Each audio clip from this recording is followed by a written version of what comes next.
On a dusty highway outside Millbrook, Iowa, a truck driver made a choice that would change two lives forever. He didn't know the woman in the torn white dress was running from a cathedral full of witnesses. He didn't know her family had spent a fortune on the wedding. And he certainly didn't know that the man she left at the altar would stop at nothing to bring her back. Sometimes the right decision feels like the biggest mistake, until it doesn't. If you enjoy stories about second chances and finding courage when it matters most, consider subscribing. It really helps keep these stories coming. And hey, let me know in the comments, where are you listening from today? Now, let me tell you how it all began on that scorching afternoon in early September. Jake Morrison had been driving for 6 hours straight, his eyes gritty from exhaustion and his back aching from the way his truck seat had finally given up any pretense of lumbar support. The highway stretched ahead like a ribbon of melted tar, heat waves dancing above the asphalt in the kind of cruel shimmer that made you question what was real and what was just wishful thinking.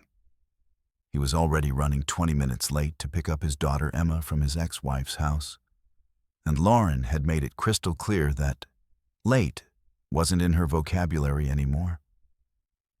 Not since the custody hearing 3 months ago. His phone sat in the cup holder, screen dark but somehow still menacing. "One more late pickup," she'd texted that morning, "and we're going back to court." Jake rubbed his stubbled jaw and pressed harder on the accelerator. The load of construction materials in his trailer wasn't going anywhere fast, but maybe he could shave off 5 minutes if he pushed it just a little. That's when he saw her. At first, his brain couldn't quite process what his eyes were showing him. A woman, stumbling along the gravel shoulder of the highway, wearing what appeared to be a wedding dress. Not appeared to be, was definitely wearing. The white fabric was torn at the hem, stained with dirt and grass, and billowing around her legs as she half walked, half ran in the direction opposite his truck. Her dark hair had come loose from whatever elaborate style it had been pinned into, falling in tangled waves around her shoulders. Even from a distance, Jake could see the black streaks of mascara running down her face.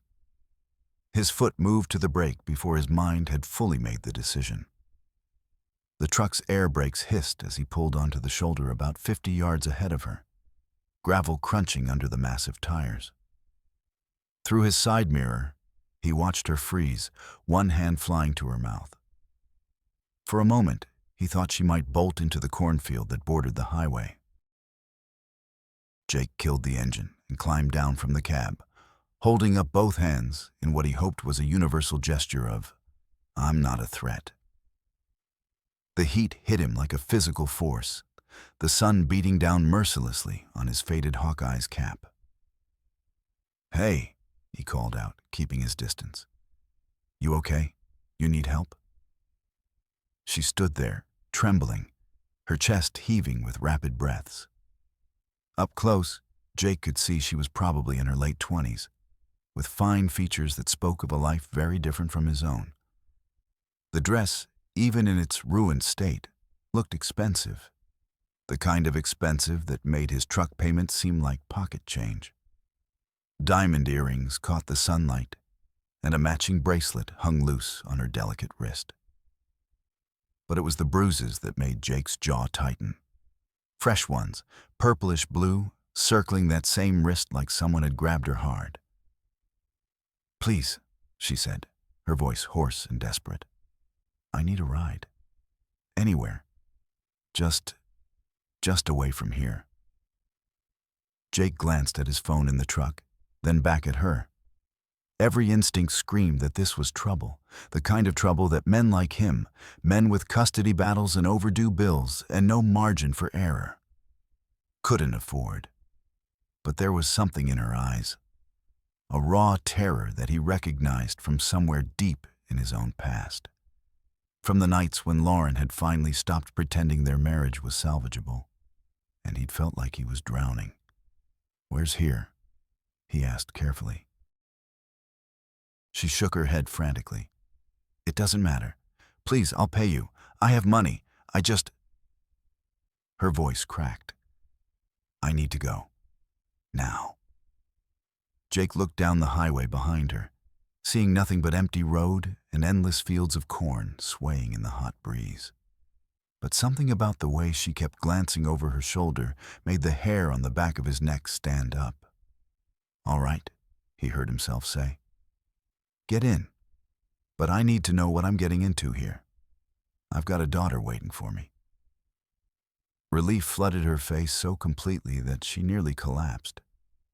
She stumbled forward on feet that were bare, except for the remnants of what must have been expensive heels, now reduced to leather straps and broken clasps. Jake caught her elbow, gently, not like whoever had left those bruises, and helped her up into the passenger side of the cab. As she climbed in, her dress caught on the door handle, tearing further with a sound like a promise breaking. She didn't seem to notice or care. Jake circled back to the driver's side, his mind already racing through the complications this was going to cause. Lauren was going to lose her mind. His boss was going to have questions about the delay. And this woman, whoever she was clearly running from something serious. He pulled himself back into the cab and reached for his phone, checking the time. 25 minutes late now. A text from Lauren was already waiting. "Where are you?" His passenger was pressed against the door, hugging herself despite the heat, her whole body shaking. She'd pulled her knees up to her chest, the ruined wedding dress bunched around her, and was staring straight ahead through the windshield like she was afraid to blink. Jake started the engine, the diesel rumbling to life beneath them, and that's when he saw them in his rearview mirror. 3 black SUVs appearing on the horizon like sharks cutting through water, moving fast. Too fast for a rural highway where the speed limit was just a suggestion most farmers ignored anyway. His passenger saw them too, her breath caught in a sound between a gasp and a sob. "Go," she whispered. "Please, God, just go." Jake didn't ask questions. He shifted into gear and pulled back onto the highway, watching those SUVs grow larger in his mirror with every second that passed. His phone buzzed again in the cup holder. Another text from Lauren, this one probably threatening lawyers and court dates and all the ways she'd make him pay for being unreliable. But all Jake could focus on was the woman beside him, shaking like a leaf in a storm, and the vehicles behind them that were closing the distance with an intent that felt distinctly predatory. "Who are they?" he asked, his voice tight. She didn't answer, just wrapped her arms tighter around herself and started rocking slightly, her lips moving in what might have been a prayer or might have been something she was trying to convince herself was true. Jake pressed harder on the accelerator, the load behind him protesting the sudden increase in speed with a groan of metal and weight. The town of Millbrook was still 15 miles ahead, a cluster of civilization in an ocean of farmland. 15 miles that suddenly felt like 100. In his mirror, the lead SUV was close enough now that he could see the tinted windows, black as midnight, reflecting nothing but their own menace back at the world. They weren't trying to hide. They wanted to be seen. And Jake Morrison, single father and long-haul trucker, who was already late picking up his daughter and definitely couldn't afford any more complications in his carefully managed life, realized he'd just driven straight into the kind of trouble that didn't have a reverse gear. Jake woke to the smell of coffee and something he hadn't experienced in his apartment for at least 2 years, the scent of a home-cooked breakfast. He sat up on the couch where he'd insisted on sleeping, giving Kate his bedroom, and rubbed his eyes. Sunlight streamed through the small windows of his modest 2-bedroom place above the hardware store on Main Street. In the kitchen, Kate stood at the stove wearing one of his old t-shirts and sweatpants that were too large on her frame. Emma sat at the small dining table, swinging her legs and chattering about her school project on the solar system.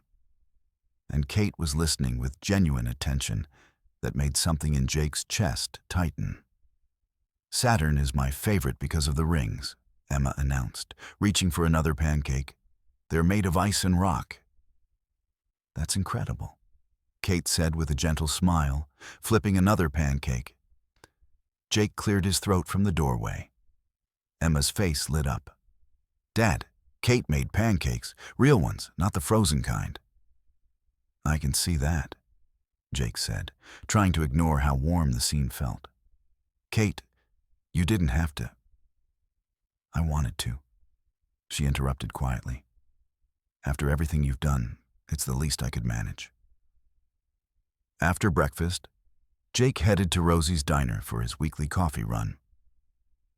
The bell above the door jangled as he entered, and the usual morning crowd looked up, then immediately looked away, but not before Jake caught the expressions. Curiosity, judgment, speculation. Diane Murphy, the waitress who'd been serving coffee at Rosie's for decades, came over with a pot and a knowing look that made Jake's stomach sink. "Morning, Jake," she said, her voice pitched just loud enough to carry. "Heard you had quite an eventful day yesterday." "Just gave someone a ride," Jake said evenly. "Nothing newsworthy about that." "Oh, I don't know," Diane said, leaning against the booth.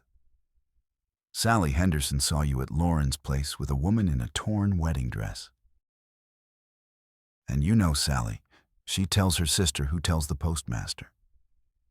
She paused meaningfully.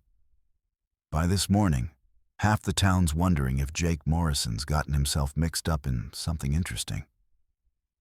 "It's not interesting," Jake said quietly. "It's just someone who needed help." Diane's expression softened. "I'm not judging, honey. But you might want to know that Marcus Hendricks' lawyers called the trucking company this morning. Bill Freeman got the call personally." Bill was Jake's boss. "They were asking about you, about your routes yesterday." Jake's hand tightened around his coffee mug. "They have no right." "They have money," Diane interrupted. "That's all the right they need." The bell jangled again, and Sheriff Ray Donnelly walked in. His eyes scanned the diner and landed on Jake. He crossed to Jake's booth and slid into the seat across from him without invitation. "Jake," he said by way of greeting. "Sheriff." Donnelly accepted coffee from Diane and waited until she'd moved away. "Got an interesting call this morning from attorneys in Chicago. They're concerned about a missing person. Young woman who ran from her wedding yesterday. They're worried about her safety." "She's safe," Jake said carefully. "So she is with you." "It wasn't a question. She needed help. I provided it. Last I checked, that's not illegal." Donnelly sighed and leaned back. "Jake, I've known you since high school. I know you're a good man. But Marcus Hendricks is not someone you want to tangle with. He's got connections, money, lawyers who could tie you up in court for years. And given your custody situation with Lauren, don't," Jake said sharply. "Don't bring Emma into this." "I'm not the one bringing her into it," Donnelly said. "But you need to think about what you're doing. This woman, Catherine Whitmore, she's from a different world. Her father's Richard Whitmore co-owns half of Hendricks' real estate empire. This is high society drama with money behind it that crushes people like us." Jake met the sheriff's eyes. "She had bruises, Ray. Fresh ones. You want me to ignore that?" Donnelly's expression flickered with sympathy. "I want you to be smart. Talk to her. Convince her to call her family. Don't make yourself a target." When Jake returned home 20 minutes later, he found Emma in tears and Kate looking stricken, a small overnight bag packed at her feet. Emma was clutching Kate's hand, refusing to let go. "She says she has to leave," Emma sobbed. "Tell her she doesn't have to leave, Dad." Jake looked at Kate, whose eyes were red-rimmed. "I can't stay," she said quietly. "They called your work. I heard you on the phone with your boss. I won't let them destroy your life because I was a coward." "You're not a coward," Jake started, but his phone rang. The number was unfamiliar, but something in his gut told him to answer. He put it on speaker. "Mr. Morrison?" The voice was smooth, cultured. "This is Marcus Hendricks. I believe you have something that belongs to me." The air in the apartment seemed to contract. Kate went very still, her face draining of color. Emma looked between the adults, confused and frightened. "She's not a thing," Jake said steadily, "and she doesn't belong to anyone." A soft laugh came through the speaker. How charmingly provincial. "Mr. Morrison, let me be clear. Catherine is unwell. She's had these episodes before. Her family is very concerned. I'm prepared to offer you $50,000 simply for keeping her safe until I can collect her." That's quite generous for a man in your financial situation. Jake's jaw clenched. "Not interested." "No?" The voice lost its smoothness. "Then perhaps you'll be interested in this. I know about your custody battle. I know you're 3 months behind on your truck payments. I know Emma's school tuition is coming due and you don't have the money. I can make all of that go away, Mr. Morrison. Or I can make all of it considerably worse. Your choice." The line went dead. Jake stood frozen, his heart hammering. Emma was crying harder now, and Kate looked like she might be sick. But it was what Kate said next that changed everything. "Jake, there's something else," she whispered. "I'm not just running from Marcus. I'm running from my own family. My father co-owns half of Marcus's business empire. The marriage was arranged. Merger of 2 fortunes. If I don't go back, both families will be financially ruined. Contracts will dissolve, partnerships will collapse, and they'll blame me for everything." Jake stared at her. "So why did you run?" Kate's laugh was bitter. "Because the night before the wedding, I saw Marcus with a business partner who'd crossed him. I saw what he did, how he hurt him. And I knew that eventually, that would be me. Once I was his wife, I'd be trapped forever." She looked at Emma, then back at Jake. "But I can't let him destroy you too. Tomorrow morning, I'm going back." That evening, Jake found himself standing outside Mrs. Chen's apartment door, Emma's overnight bag in hand. His elderly neighbor agreed to watch Emma for a few hours without asking questions, though the concern in her weathered face spoke volumes. Emma hugged him tightly before going inside, whispering, "Find her, Dad. Please." Kate had left while he was arranging Emma's care, taking nothing but the clothes he'd lent her and leaving behind a note on the kitchen table. "I won't let them destroy you too. Thank you for reminding me what kindness looks like." Jake checked the bus station first. Empty except for Gerald, the night attendant, who hadn't seen anyone matching Kate's description.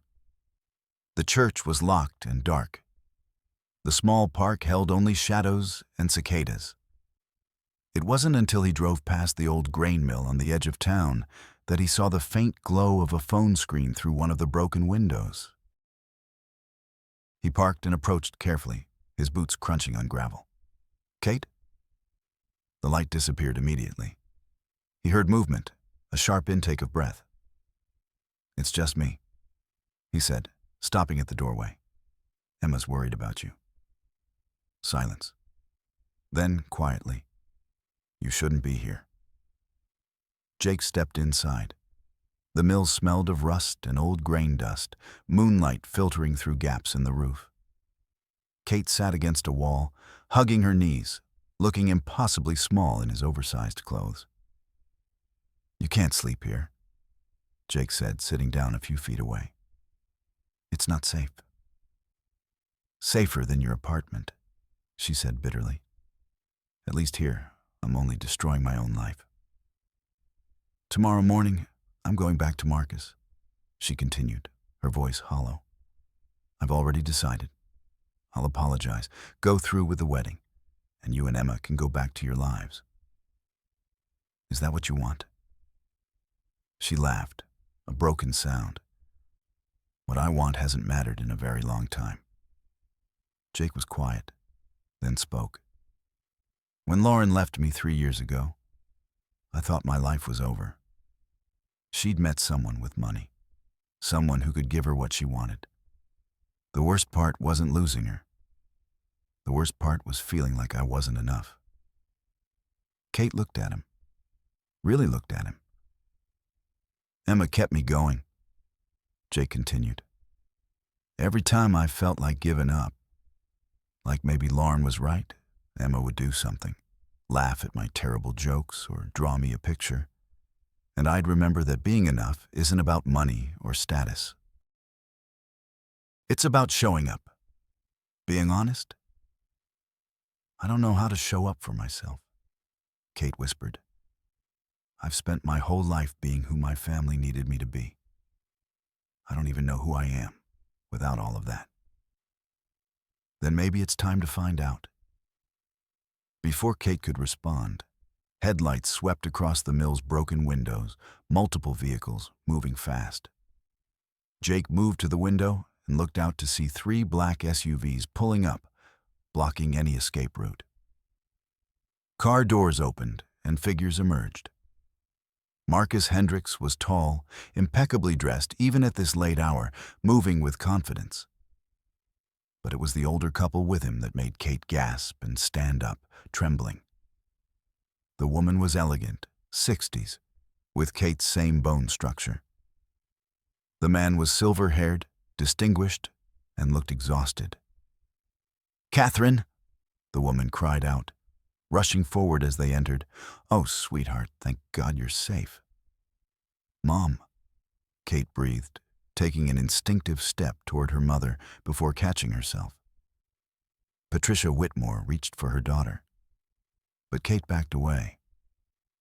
Marcus stepped forward, his expression carefully arranged into concern, though his eyes were cold. "You must be Mr. Morrison," Marcus said smoothly. "Thank you for keeping Catherine safe." "I'm sure you have been," Jake said, not hiding his skepticism.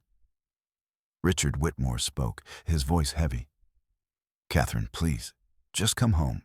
We can talk about everything." "There's nothing to talk about," Kate said, her voice wavering. "I'm not marrying Marcus." "Sweetheart," Patricia said, tears streaming. "You're not thinking clearly. The stress has been too much. Just come home and rest." "Listen to your mother," Marcus said, his tone gentle but with an edge. "You're making things difficult for everyone. Be reasonable." "Reasonable?" Kate's voice rose. "You want me to be reasonable about marrying a man I'm terrified of?" Marcus's mask slipped for a second, something dark flashing before he smoothed it away. "Terrified? Catherine, that's absurd. Everything I've done has been for you." Jake stepped between them. "She said no. That's all that matters." Marcus looked directly at Jake, contempt unmistakable. "This doesn't concern you. This is a family matter." "Then why are you here?" Jake shot back. "You're not family, not yet. Maybe not ever." Richard Whitmore's face crumpled. "Catherine, please. The business is collapsing. We have 50 employees who will lose their jobs because of this. Your grandfather built this company from nothing." His voice broke.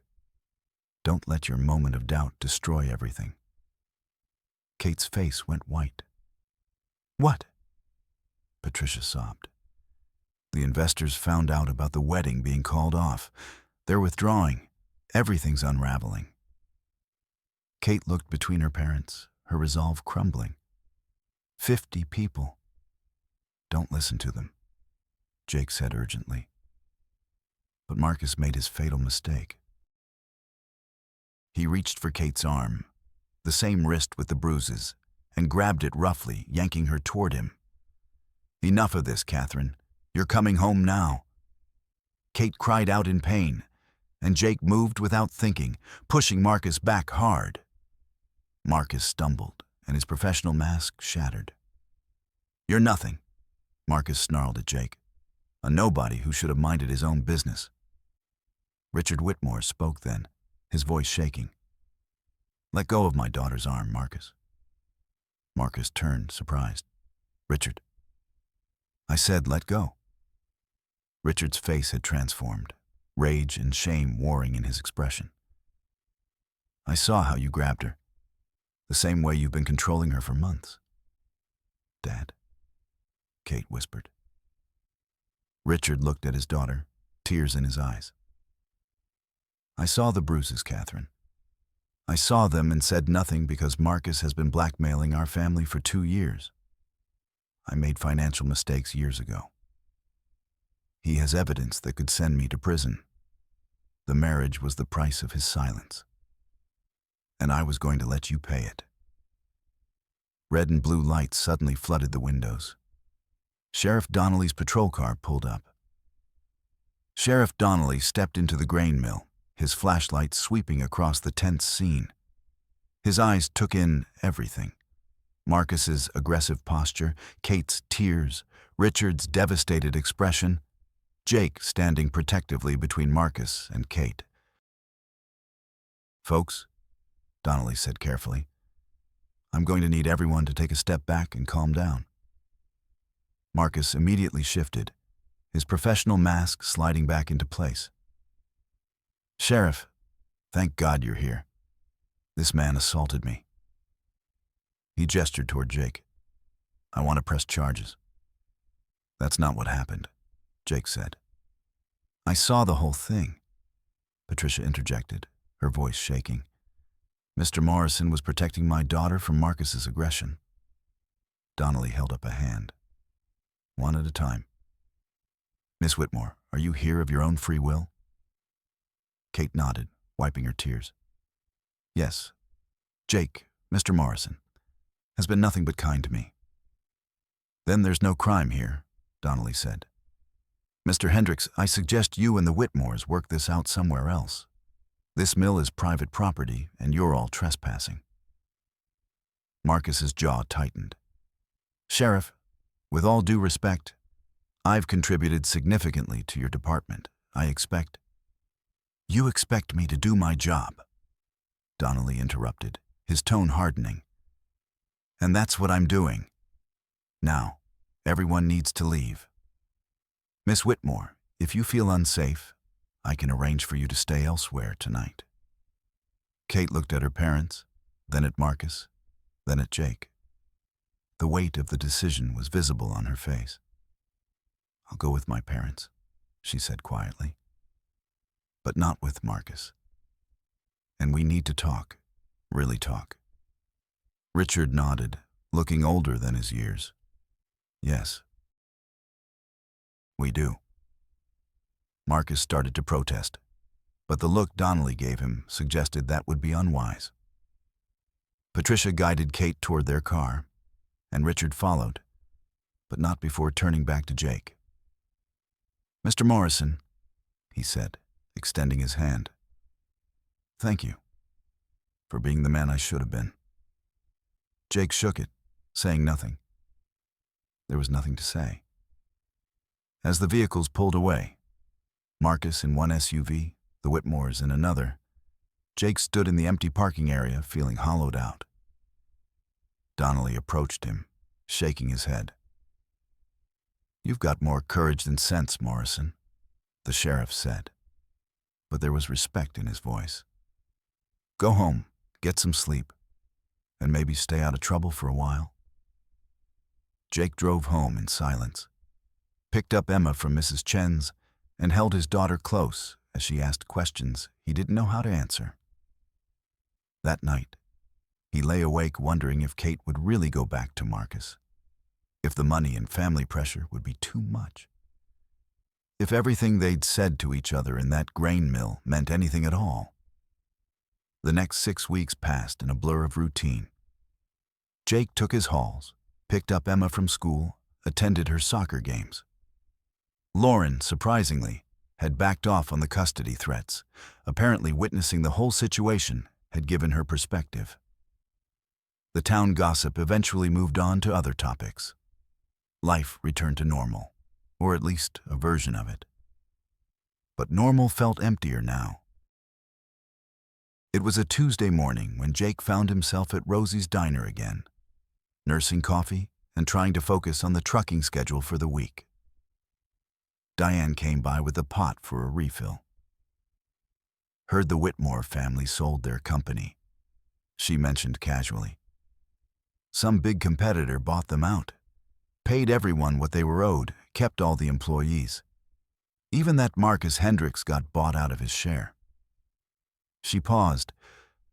Rumor is the family relocated, starting fresh somewhere.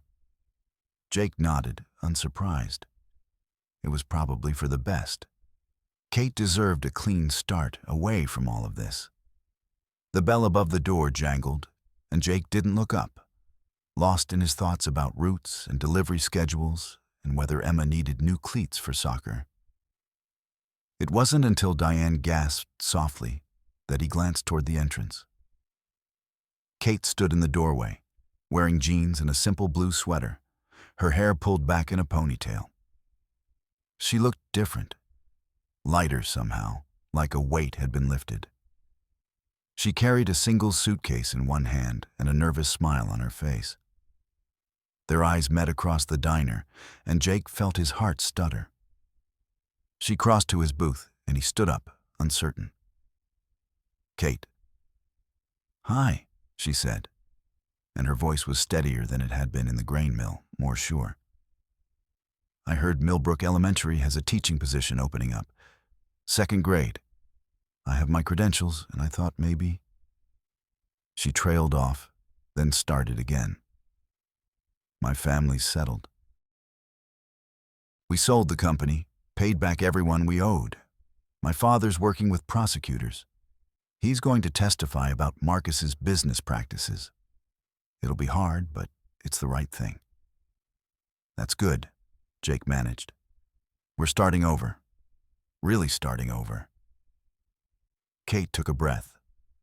"And I realized I don't want to start over somewhere I don't want to be. I want to be here. I applied for that teaching job. I found a small apartment above the bookstore on Main Street.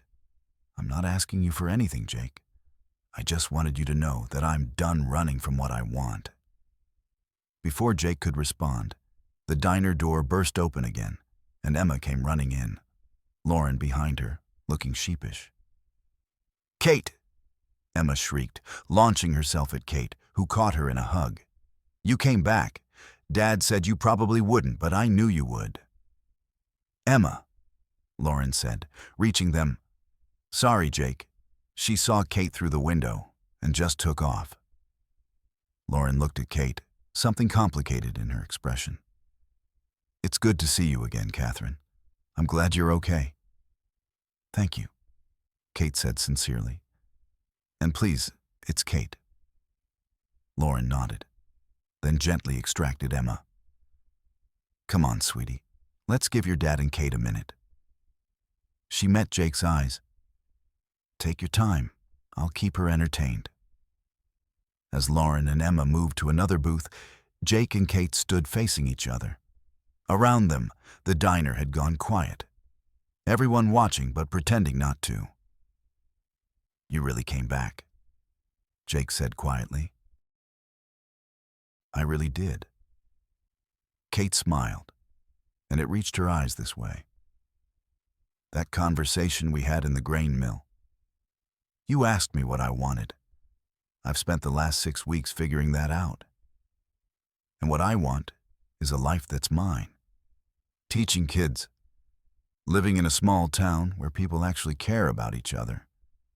Maybe getting to know a truck driver and his incredible daughter, if he's interested. Jake felt something shift in his chest, like pieces falling into place. He's very interested. Through the window, morning sunlight streamed across Main Street, illuminating the ordinary miracle of a Tuesday in Millbrook. Diane brought another coffee cup to the table without being asked. Emma waved enthusiastically from across the diner. And Kate Whitmore, who'd once run from a cathedral in a torn wedding dress, stood in a small-town diner, choosing exactly where she wanted to be. Jake reached for her hand, carefully, gently, asking permission with the gesture. Kate took it, her fingers warm in his. "Welcome home," he said. Outside, Millbrook carried on with its day. A place where second chances weren't just possible, but worth every risk it took to find them.